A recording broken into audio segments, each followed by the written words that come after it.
welcome to another live episode. I am your host, WIZE. I have a very special guest. She's an author, a speaker, an entrepreneur, a patient advocate. Welcome to the show, Andrea Wilson Woods.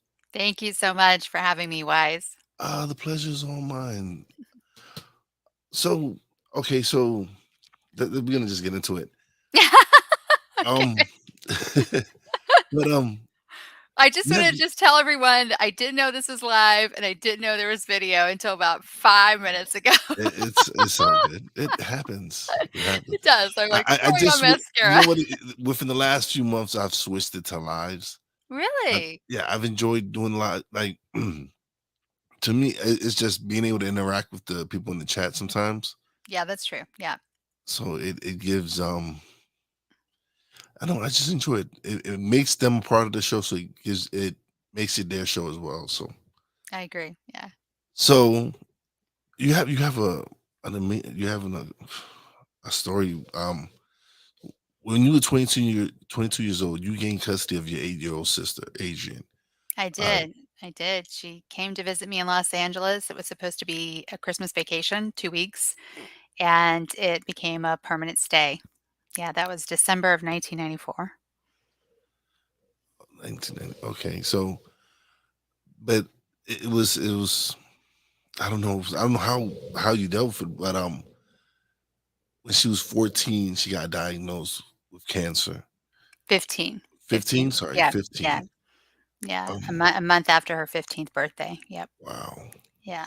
She was um, very unexpectedly diagnosed. I mean, the day before she was fine, I came home from work. I was actually a teacher, and she went to high school from 7 to 2, and I worked from 8 to 3. So we just were an hour off. And normally I would walk in the door, and she'd be at the kitchen table doing her homework. That was an actual rule in our house, homework first. And instead, that day, I came home and found her on the living room floor, curled up in a fetal position and crying and saying she was in pain. And this was a kid who never cried, even if she was in pain. So I knew something was wrong. We went immediately to her pediatrician, and I knew from his reaction something was much worse than we thought it was. He didn't like the way her abdomen looked, and he sent us to the ER. And all of this is like, even though we lived in Los Angeles, this was all contained within the city of Burbank, so everything was very close. So it happened very fast, and so we go to the ER, and they wanted to do a CAT scan. And so, just to give you a sense of her very dry, very, very witty humor, as she was being wheeled in for the CAT scan, she said, "Hey, sissy, watch it be cancer." And I laughed, she laughed, I laughed. She gets wheeled in, she comes out. It's just the two of us. We're waiting the results. And then the ER doctor came in, and whatever they thought they were going to find, I knew again it was so much worse because he wouldn't look at her. And he just looked at me, and he said, he wouldn't say her name. And he said, she has tumors in her liver and lungs, and we're not equipped to handle the situation because this was the only hospital in Burbank and they only treat adults or neonatal. So he said they had arranged for a transfer to Children's Hospital Los Angeles, which was just over the hill in LA proper. We were in the San Fernando Valley for my Southern Cal people. And he apologized and left. He walked out, and that was it. And I tell people, you don't know how fast your life will change because from the time I came home to the time he gave us that news was less than 6 hours. That's how fast it was. And before we knew it, we were she was in an ambulance. I was with her, and we were being taken to Children's Hospital Los Angeles. I can't. I've saw it's. I can imagine how devastating that news could be, and especially it being your little sister, and you feel like, how can I protect her or how can I help her, and I Yeah. can imagine that it was it's Yeah. my my heart She was goes my out to you. sister, and she was my kid. I mean, I was her legal guardian, and I actually sued our mother in court and won. And yeah, I mean, it just happened so fast. I didn't go back to work. as a teacher until I began homeschooling her in the fall. She didn't go back to school in person. She was very close to finishing out her freshman year of high school, and they just let her considered it finished because the last 3 weeks of school weren't going to make a big difference. And she spent the whole summer fighting cancer. So it was really, and because it was in her lungs, it was stage 4, it was metastatic. And the official diagnosis was hepatocellular carcinoma, which is primary liver cancer, one of the most common liver cancers in the world. And yeah, it was just so quick. I think about it now, how quickly everything changed. I mean, 2 days later, she had a biopsy that confirmed the diagnosis, and she was doing chemo less than a week later. Oh, I, I'm like speechless. Speechless. It's like A lot of because people are. no, no. And honestly, it was I've been through some tragedies, and I know how I felt after losing the people that I lost. I lost an aunt to cancer, and with Oh, her, okay. she was in her 80s. She lived a long life, but it was so quickly. It's like as soon as they diagnosed her, a couple of months later, she was gone. So I know how it feels, and but oh man, especially someone so young. Yeah. Yeah, it was really quick. I've lost 5 other family members to 5 different kinds of cancer, and in some cases, like your aunt, it was very quick. My step-grandfather died from head neck cancer and had been initially misdiagnosed, and because of that, they didn't catch it in time. But he was 82, I mean, he had lived a full life, and he was very confident. He actually turned down chemotherapy and radiation because he didn't think it would make a difference, and it turned out he was actually right. And so, very different, but I've lost an aunt to breast cancer. She survived the first time. She didn't the second time, but she was in her mid 70s. I've lost an uncle and grandfather to lung cancer, and another uncle to bone cancer. Wow, that's and my heart goes out to you. I know because for me it was I suffered one tragedy after another. I was widowed at 31. Oh my goodness. Oh, The following year, I reunited with my dad after 25 years, only to I go see him Father's Day weekend. I arrive Friday. He passes away Saturday. oh my goodness. I've lost two siblings, one to sickness and the other one to a heroin overdose. I lost my aunt to cancer. I lost an uncle to a freak accident. So I understand these when you go through these tragedies, and for a long time, I dealt with it the wrong way. I was not in the right space. It took me time to get back on the path and seek the help that I needed to seek because I wasn't processing the grief the right way. I was dealing with it all the wrong way. What does that mean, dealing with it the wrong way, though? Um, well, for me, maybe that was what I needed at that moment. So maybe I wasn't, but people might look at it as dealing it with. But I guess that's what I had to experience. That's how I was dealing with the grief at that Right. time, and so it took some time. It took a lot of years. I was angry, a Yeah. lot of years, and Yeah, I think that's, there's no roadmap to grief. There just yeah. isn't. And everybody handles it differently. I was in a very serious relationship at the time, and my boyfriend was really the only father figure my sister ever had. Her father died before she was born in a car accident. So we have same mother, different fathers. And he had a son, and his son and my sister were really close in age. So they were very much like siblings. And we had our family. And after she died, he became so angry and at one point became a falling down drunk. I mean, it was really, really bad. And I was just so terribly sad and devastated and trying so hard not to be devastated. And I'm not good at giving advice on this topic, but I do say to people that you do have to I heard this great phrase recently, you have to feel to heal. And for a long time I tried not to feel. And I didn't really numb my pain. I wasn't numbing my pain with alcohol like my boyfriend was at the time, but but I just, you know, kept going, just kept going and tried to be okay with everything. And I wasn't okay. I wasn't okay for a really, really long time. I was not okay. Um, and that's really hard for people to deal with. It is, and but so some it was somebody asked me a question like when they would like, would I want to go through it all again, through all the loss and all the tragedies? And my answer surprised them. It was yes.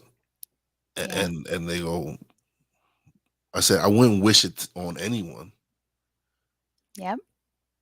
but it's what's helped make me who I am. I had to experience all those tragedies and all those loss to help me along my way, and help give me the strength to be able to deal with some of these, to deal with these tragedies. And so I wouldn't change it for the world.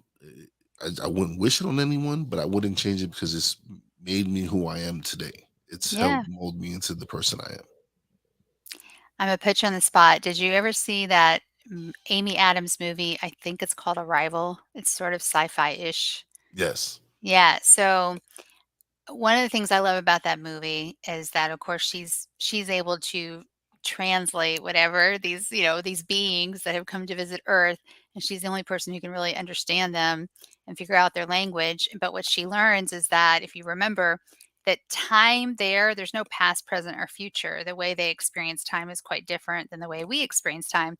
So she was actually able to see her future, and she was able to see that her colleague, who was just a colleague, played by Jeremy Renner, that they were going to end up dating and get married and have a child, a daughter actually, and that she was going to die from cancer at the age of 12 or 13. Like, she saw everything that was going to happen before it did. And what I love about that movie is that didn't change, like, she knew what was going to happen and she did it anyway. And that's how I feel about it. It's like I would do anything, absolutely anything, to have been able to save my sister, and I feel like I did everything I could possibly do at the time, and I would never want her to go through that again. But if someone had said to me, you know, on December 19th, 1994, when she came bounding off that plane, and if they had said to me, number one, you're going to end up getting custody of her. This is not a 2-week vacation. And number two, she's going to die in less than 7 years. If someone had said that to me, I would still wanna do it all over again, because raising her was really changed me as a person. It made me a better person for sure, hands down. Yeah. I understand what you're saying. I feel you completely, and it's it's those relationships that you've had with these people that help me understand. Like, 'cause like I said, for a long time I was angry, and I Yeah, did self medicate with numbing it with alcohol, and so it was it's like I said, for me, yes, I wouldn't want anyone else to go through it or suffer through it again, but it's what's helping me helping me now, and it's helping me share my story, and helping hopefully someone else can hear this message and hear our story and listen to what we've been through and might suffer through something similar and be like, they made it through this, so yeah, can I. yeah, And that's the reason I do my podcast, is to be able to share my story and to have people come in and share their story, because you never know who's listening.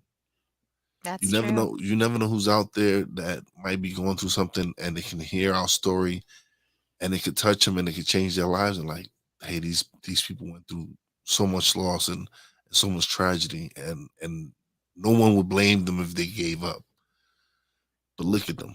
They're trying to make a difference. They're trying to impact people's lives in a way that only way we know how. Because I Yeah. think this is what they would want from us, is to be able to help people get through whatever grief or loss, or whatever it is. I'm glad you mentioned giving up, because I wanted to give up.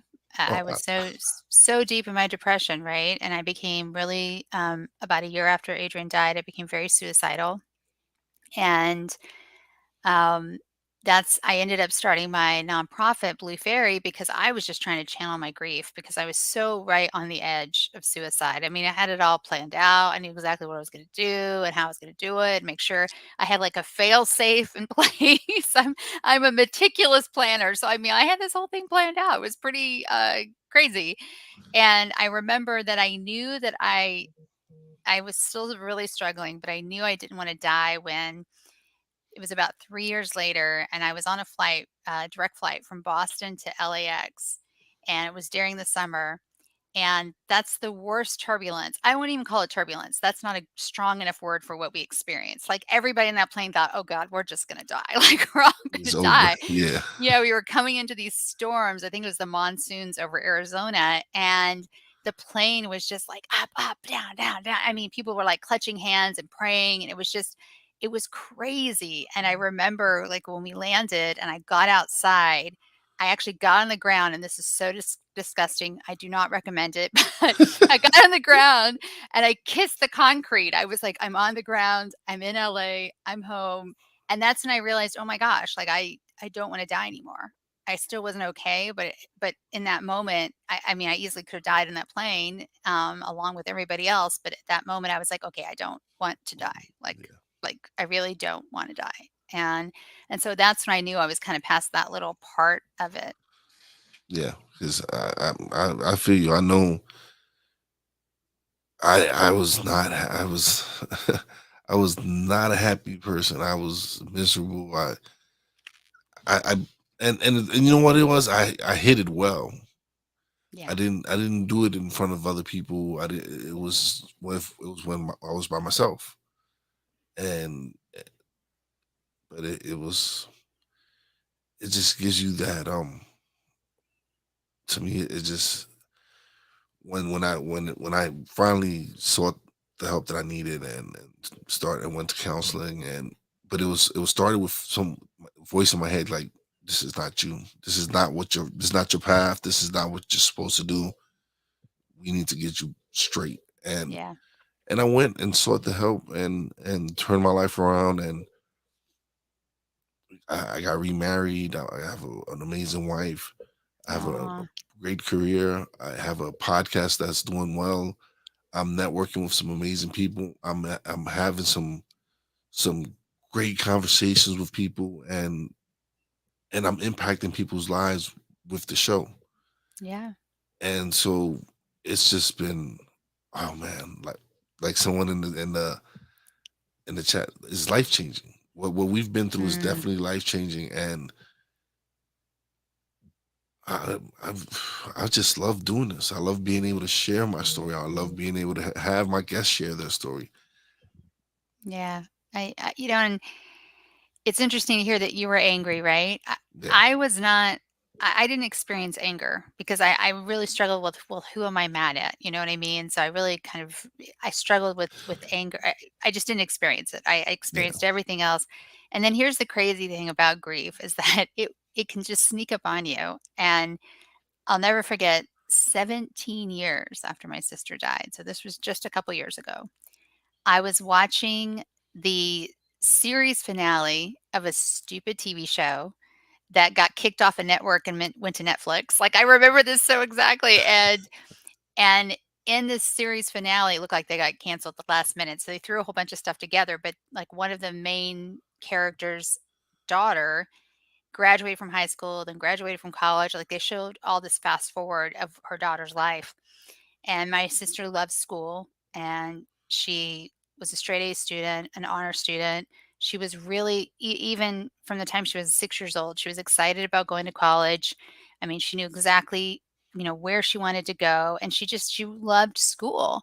And I remember I was there, I was by myself, I was sitting on the couch, and in that moment, watching the show, and it only lasted like 5 minutes, but I was livid. I was so enraged. Like, I could feel how red my face was. Tears were just streaming down my face, and I was just so angry that I didn't get to see her graduate from high school, and I didn't get to see her graduate from college, and I didn't get to experience any of those milestones with her. And like I said, it didn't last very long. It was just a couple of minutes, but I was really blown away by just the power of that anger that came up after all those years. It's like, "Oh my gosh, wow, that's still there. It's still there." It snuck up on me. It did. Oh, I know. I know how that feels, believe me. And I was angry for a long time, and then I came and realized, like, why am I so angry? Why am I angry? Why am I angry over something I had no control over? Yeah. And when that hit me, that really woke me up. Like, oh man, yeah, no, this I have to change my life, which I'm I'm on the right path, and I'm doing what I love, which is podcasting. I'm networking with some amazing people. We're airing now on the BS3 network as well as airing I live. see that. Yes, Hello. it's been a great it's been a great journey, man. I'm looking forward to what this year has to offer, because 2022 was all about the networking, and now 2023 it's you can see the fruits of all the networking and everything, and all the relationships you're building. And it's it's that feeling to that, like, all right, I'm on the right path, I'm doing what I'm supposed to do, and things are just falling into place. You still have your days, but that's what life is you deal with struggles and you keep going. Oh, I love these Facebook comments, and hello, Angela, 'cause I can see her name. I can't see the other Yes. people's names, So but yes, if they don't accept on Facebook, they don't accept the StreamYard, something with StreamYard, and so we won't be able to see their name. But I'm sure they're regular followers that I have, that so. that's awesome. And that's why I like going live, because they get, again, their interaction, and they get to hear the stories, and they get to actually express themselves. And so it was a no-brainer when I decided to go live, because at first I was simply audio at first.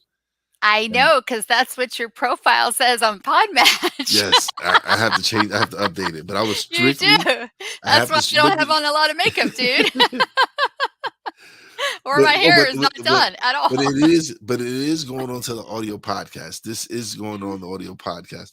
But I was strictly audio, and then I was interviewing a couple. They were their branding strategists, and they go, "So you don't do video?" And I'm like, "No, not yet. I'm not ready." They go, so you don't do video? I'm like, "No, I'm not. No, I'm not sure." And then the third time they asked me, I goes, "Yes, I do video." So then I went to pre-recorded, and then this earlier this year, a friend of mine, he asked me to co-host his show while he was out battling cancer, which he kicked butt, and he's doing well. He's recovering well, and so he he's like, I would like for you to co-host my show.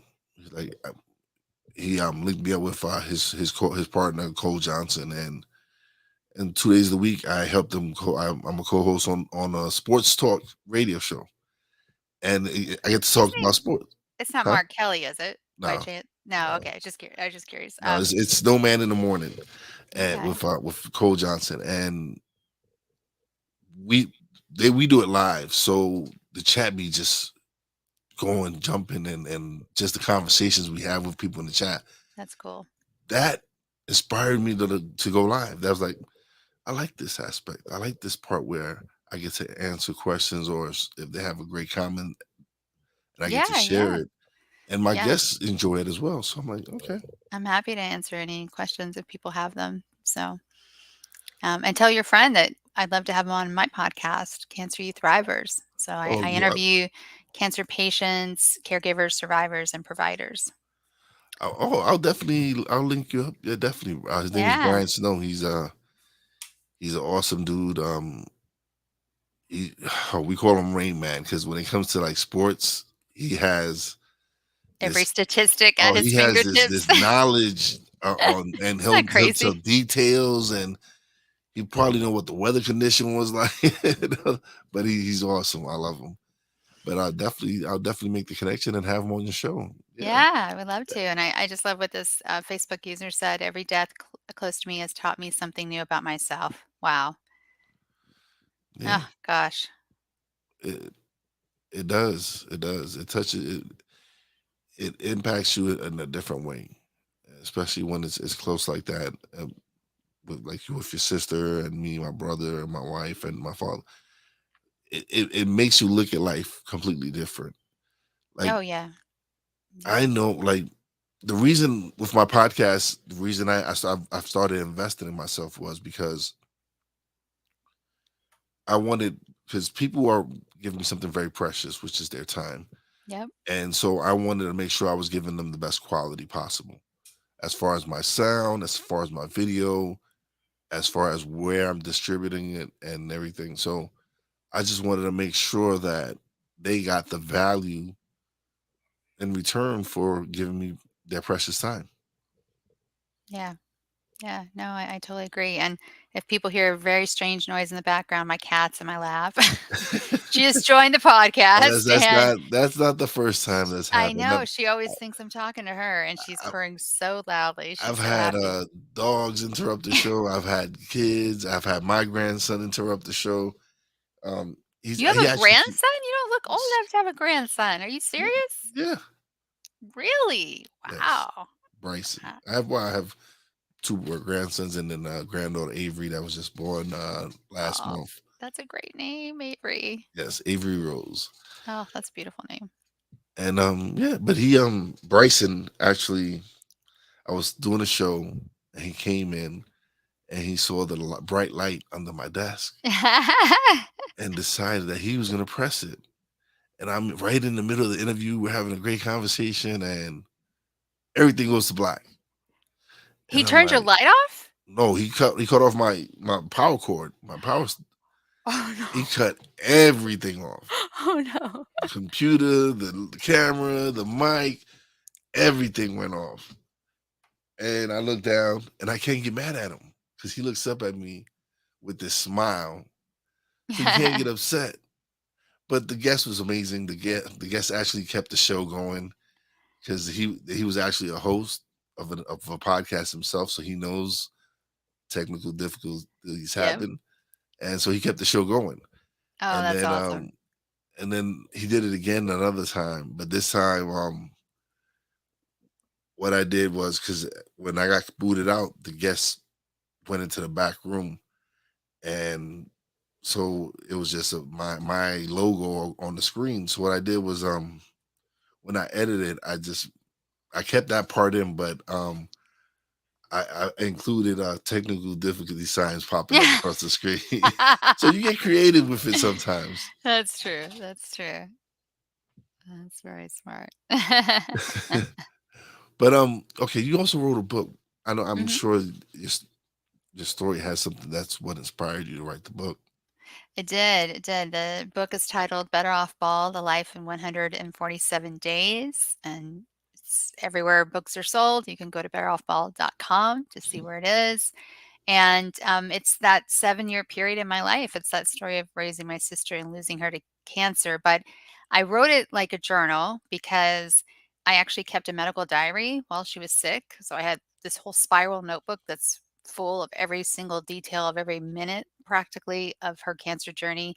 But also, my sister was a writer and she had started an online journal before she ever got sick, and I wasn't allowed to read it. Like I had all these spies that were allowed to read it to be sure everything was okay, but I was not allowed to read it. So I didn't read this until after she died. And what I do is the chapters are days. So like chapter 1 is day 1, and by day 3, or chapter 3, I introduce the chapters with her point of view. And, so you really see her point of view as a patient, as a teenager with cancer, and then my point of view as the parent and primary caregiver. And there was kind of this moment where I thought she was getting better, and she knew she was getting worse, and she was right. Like she could feel it in her body. And I think, yeah, you really get to experience both sides of it. So it was a very strategic choice to write it like a journal. It's written in present tense. I wanted people to feel like they were there living it with us, and most people say they do. And then I use flashbacks to fill in the gaps, of those 7 years prior to, before she ever got cancer, and what our lives were like. Again, my heart goes out to you because I feel the pain, and it's just, oh man. And I W- use photos in the book too, which a lot of people really love. yeah. So again, you get to see her before cancer. In fact, a month before cancer, when she was out with her friends for her birthday, to the Rocky Horror Picture Show, and this crazy get up and makeup she had on, and that moment, we now know that she had cancer, but we had no idea, and because she didn't feel it, and so you see, kind of the evolution of her as well, of her body, and how, how she deteriorates, and how thin she gets. And I know a lot of people said they really appreciate the photos in the book. I can imagine it. You can just see the transition from, again, like you said, from when you first diagnosed and to Yeah. it can be hard, but And she was so funny because I mean, I was raising her in Los Angeles, and I think it's worse now, but even then, people are so obsessed with how they look. And she wasn't a real thin kid, she wasn't a big girl, but she was very muscular, and she was a perfectly normal weight for her height, but she wasn't a size zero like a lot of her friends. And so she felt big. And she was taller and bigger than I was. And when she started losing weight initially, she really liked it. She was like, "Oh, I'm 7 pounds lighter." And she loved it. She was like, "This is great." But then, after she lost about 15 pounds and kept losing weight, again, she was just so funny. And she said at one point, she said, "I have no ass meat, sissy." And it's just so funny. But, she got too thin. And as most cancer patients or anyone undergoing chemotherapy, often that happens. And she kind of realized the flip side of it, like her body was not meant to be that thin. yeah. And it was really difficult. It's hard to watch. Yeah, I can. And so, did you go back to teaching, or I did for a little bit of time. I taught for 4 more years, and I actually took a position in her middle school. I had been teaching in the same school district, so I knew everybody. And I just got to a point where it was too difficult. Like, I just really it was too hard. And also, just I can't even imagine being a teacher today and going through COVID, but because this was in 2005, and it just got to a point where it was ridiculous what the expectation of teachers was, and it was so frustrating. And I was not very good at keeping my mouth shut and playing the politics. Like, I was like, no, I'm not going to do that. So I quit teaching. I worked on a research study at UCLA, which was amazing, which kind of happened by accident, but that was the last place my sister was treated. And so it kind of felt like, in a way, I was giving back, to them, because I worked on a pediatric research study. And then I did go back to school to get my master's. And so I did actually teach again as a graduate TA. And then I also became an adjunct professor. And I had this, like, illusion that teaching adults would be better than teaching kids, because I wouldn't have to deal with parents. I thought, "Oh, this will be better." But it I was think the not. adults would be worse. Oh my I think gosh. the It was adults would be worse because it was they would swear they know everything. well, and I taught a gatekeeper class. So I taught a writing course, an intro writing class. And the students had to pass my class and the intro math class to continue at the university. And I'll tell you my favorite story because it still stands out. So, and this was online, by the way. So it's kind of funny. So this was before Zoom and everything, but this was entirely online. And I had this one student who got really upset that she ended up failing my class. and it was because her final paper was 100% plagiarized. And now they have all these tools for teachers, but I mean, when you turn in a paper that doesn't sound like anything else you've ever written, all I did was copy and paste a few sentences, throw it into Google, and again, this was before Google is the way it is now, and I found out she plagiarized it. And her response to this was, "Well, it's not my fault. My sister wrote my paper." And I was like, "I don't know what to do with you." Okay, so I don't know what to say. So you mean your sister plagiarized your paper? Yes, her sister plagiarized her paper. It's like, Uh, well, you should have done the work. Had you done the work, you First of probably would all, have yeah. passed, but you didn't do it, and your sister plagiarized, and now you failed. And she was kicked out of school. And I just got to the point where I was like, oh gosh, I can't do this anymore. Just Oh, so when COVID started, this is a joke me and my nephew had. I was like, parents are gonna really find out that it's their children and not the teacher's fault. yes, I, yes, absolutely. Look, oh, I I I know so said many. Yeah, I said a lot of parents are gonna really find out that all this whole time where they've been saying, "Oh, that teacher's horrible. It's the teacher's fault." You're gonna find out it's little Jimmy's fault. yeah, yeah. Well, I used to tell when I was teaching middle school, I would tell parents, I would say, like, this is like a triangle here, and everybody has to pull their weight, and I'm only one point in the triangle, and you're another point.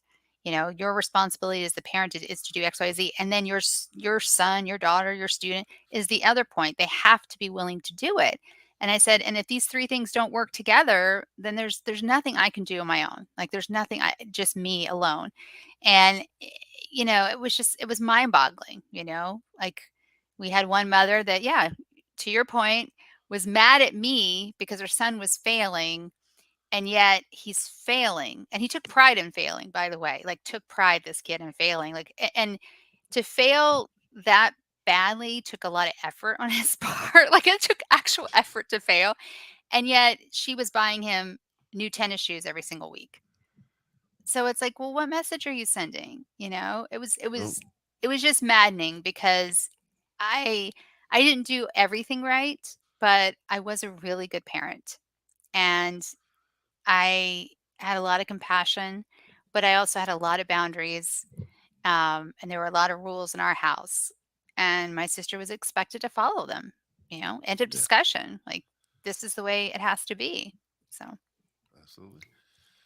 Oh man, but I've had a great time speaking with you, Andrea. me too. This has been great. Um, Now is the time where you get the solo screen and you get to plug away, let everybody know where they can find you, where they can check you out, where's your website, everything. Even though that's already in the description of the show, but Sure. No, I appreciate it. Although I'm yeah. really curious about this person that was blocked. Oh yeah, 69XXX. yeah, Yeah. yeah. I know. Yeah. Who I are had to you? block them. Well, if you want to get my book, Better Off Bald, go to betteroffbald.com. Again, all the online retailers are there, and you can also buy it from me directly if you'd like an autographed copy. Although, if you're outside the US, you're better off just buying it on Amazon. I'm just saying. And to learn more about my nonprofit, which is in memory of my sister, go to bluefaery.org, BLUEFAERY.org. And that is a nonprofit dedicated to liver cancer. And then I also have a digital health media company, Cancer University. And if you go to cancer.university, you can learn more about us. You can join our community, and which we are now hosting on Locals. And also, if you are a cancer patient, a caregiver of a cancer patient, a survivor, or a provider of any kind who treats cancer patients, we would love to have you on the podcast. And you can find all of that information out on cancer.university. Oh, that's everybody. It's gonna be in the description of the show. You can check it out. Definitely check out all her pages. Check out her Instagram, everything. Follow her. I appreciate you being on the show and sharing your story. Oh, Thank you. yeah. Thank you for sharing yours, Wise. I really appreciate it. Oh man, I just love to be able to to do my show. To do I'm blessed to be able to do the show. So thank you. But You're don't welcome. leave just yet. We're gonna chat Okay. a little bit after. But it's time for me to do my shout outs. All right. Big shout out to Real Wise fam. Poppy J, Brandy J, love you guys. Big shout out to everybody in the chat who showed love. I don't know who the Facebook users are, but thank you guys. Big shout out to Angela. Her show will be coming out soon. I Am Wild podcast. The BS3 network. What's going on? Yeah, whoever was blocked, you were blocked for a reason. But big shout out to Andrea Wilson Woods for coming through and sharing her story once again. And as always, big shout out to all the essential workers out there. God bless y'all. Be safe. You know how your boy Wise does it. Peace out.